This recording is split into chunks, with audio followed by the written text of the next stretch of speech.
This is Catherine from Cat's Green Kitchen. Thanks for joining me today. I will be highlighting obstacles I had to overcome when I decided to be plant-based.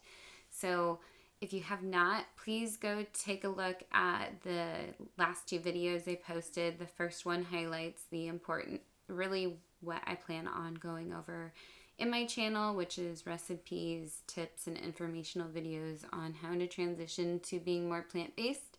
But then the second video talks about why I decided to be plant-based. So it's a very personal reason for me, so I encourage you to check out those videos. And again, I will link those below. What are the obstacles I had to overcome? I really struggled with protein.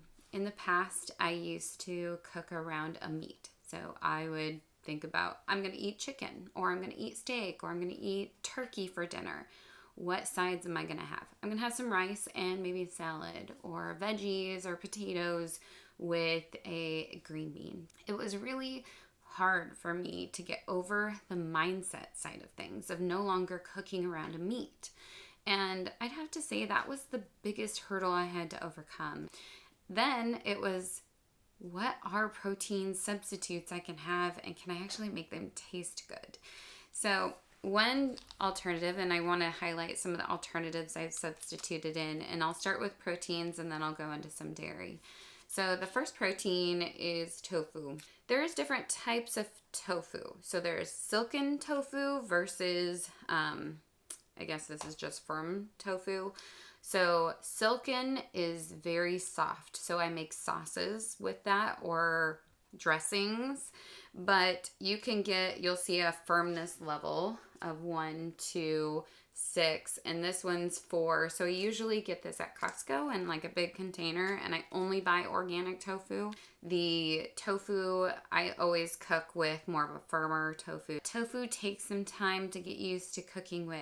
I had a hard time getting it to taste good and have a good consistency when I very first started. I use my air fryer a lot when I cook it, and I shake it up and put like a crust around it. My daughter loves it, and it kind of tastes a little bit like a nugget, a chicken nugget. And tofu is a great source of protein. Then tempeh is another source of protein. Tempeh is actually fermented soy. This is 18 grams of protein, and the tofu has about 7. So tempeh is a very high source of protein.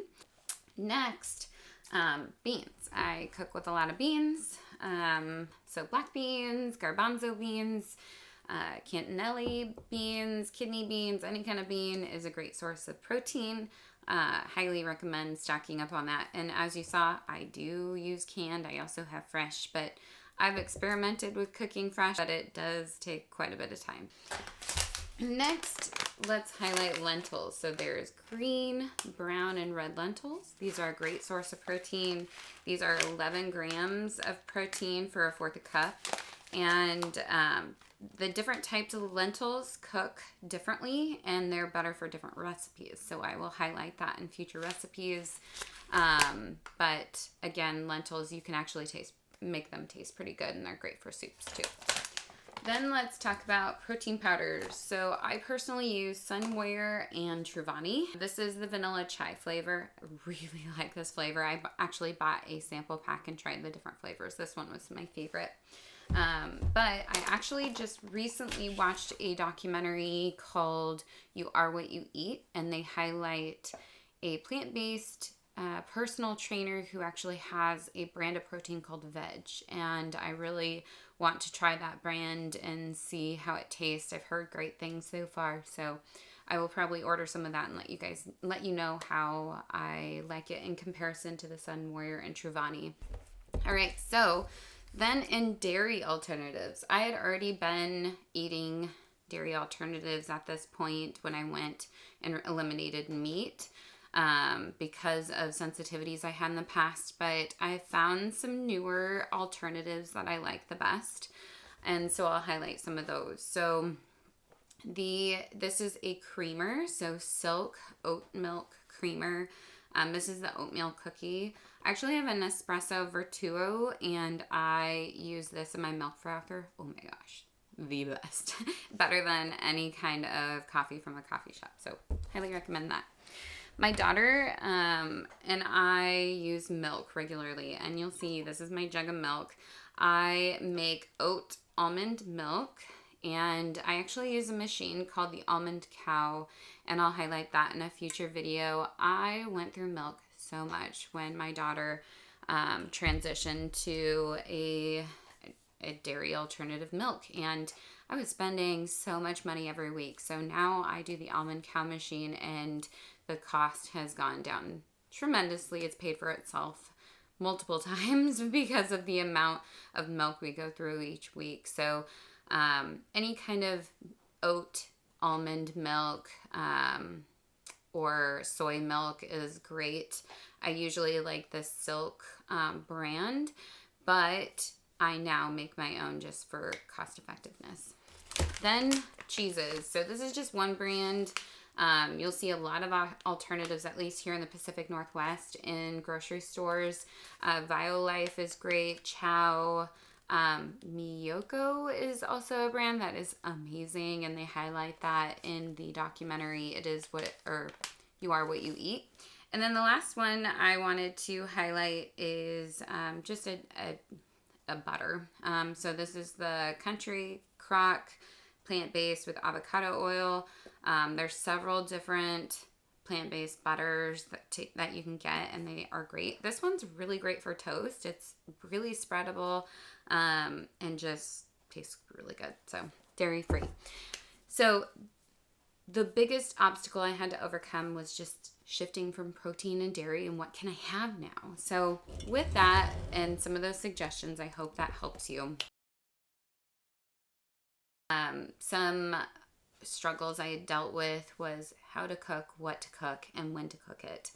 And I highly recommend watching some of my future videos that will highlight some recipes, but also doing some research. And there are 3 YouTube influencers that I follow, and I will link their profiles below. They are truly amazing, and they are really what got me started with different recipes.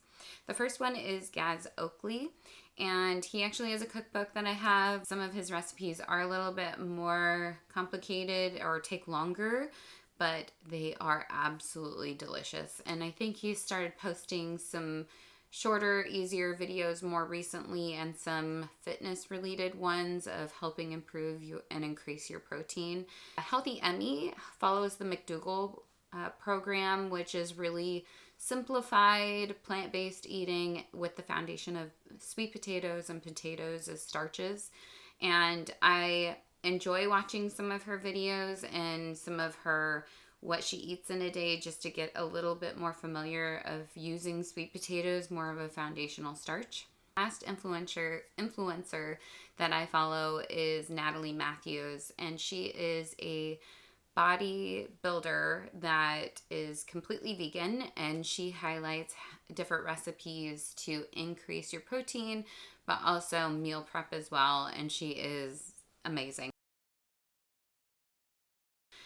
The other thing is when we decide to go to restaurants or over to family friends' houses, generally when we go to friends' houses, we bring food that we know that we can eat. 1, because of my daughter's allergy, but 2, just because if we are there during a certain meal period, we know they may or may not have food that we can eat. The other thing that's a little more eye-opening is you can have Thai food. You can have more Mediterranean. Don't feel like you're going to be deprived. You can still eat out. You can still go and hang out with friends at a happy hour. You can still do these things. You just have to shift your mindset of, okay, I am going to be at this restaurant. What options do they have? And maybe check out their website in advance so that you know what you can eat, so you're not feeling stressed or feeling like you're going to have to eat something that maybe doesn't make you feel so great. Well, you can have different foods at restaurants. You just have to ask and really start thinking about, okay, what did they cook this in? What additives? Is there a sauce that's dairy based? Does this have cheese on it?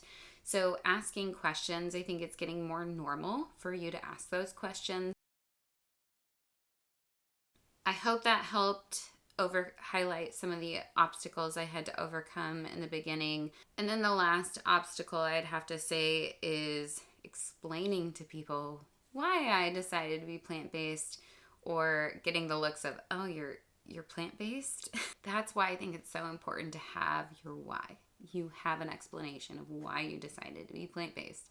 Not to justify it to others, but just to reconfirm for you when you get those questions from others that you know why you decided to be plant-based. I hope this video has helped. If you have any specific obstacles that you are currently dealing with, please leave in the comments and I'll let you know if I had a similar experience or not, or any suggestions. I really feel like we need to build a community of support for plant-based and transitioning to be plant-based, and I would love to help start that community for you. So again, hit like, subscribe, and I hope you follow this channel. I will see you in the next video.